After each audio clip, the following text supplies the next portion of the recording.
వేసవి వేడిపై దాడి చల్లటి రిఫ్రెషింగ్ స్టాక్ తో హై. దొంగ బియ్యం స్మగ్లింగ్ వ్యవహారంపై అంబటి సంచలన కామెంట్లు చేశారు. మొదటి స్మగ్లర్ ఎవరైనా ఉన్నారంటే అది మంత్రేనని అంబటి ఆరోపించారు. మొబైల్ డిస్పెన్సింగ్ వెహికల్ యూనిట్ ఉన్న అమాయకులపై విమర్శలు సరికాదన్నారు.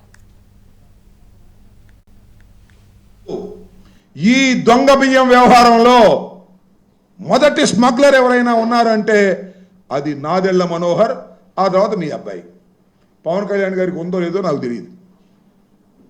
ఇలాంటి దౌర్భాగ్యమైనటువంటి పరిపాలన చేస్తూ చివరికి ఈ మొబైల్ డిస్పెన్సింగ్ వెహికల్స్ యూనిట్స్ ఉన్నటువంటి అమాయకుల మీద నువ్వు పడేటువంటి కార్యక్రమం చేస్తున్నావు. ఇప్పటికైనా కాస్త ఆలోచన చేసుకో చంద్రబాబు నాయుడు గారు, ఇది సరైనటువంటి విధానం.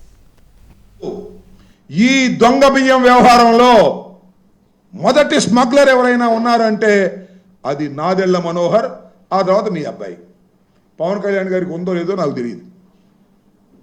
ఇలాంటి దౌర్భాగ్యమైనటువంటి పరిపాలన చేస్తూ చివరికి ఈ మొబైల్ డిస్పెన్సింగ్ వెహికల్స్ యూనిట్స్ ఉన్నటువంటి అమాయకుల మీద నువ్వు పడేటువంటి కార్యక్రమం చేస్తున్నావు. ఇప్పటికైనా కాస్త ఆలోచన చేసుకో చంద్రబాబు నాయుడు గారు, ఇది సరైనటువంటి విధానం.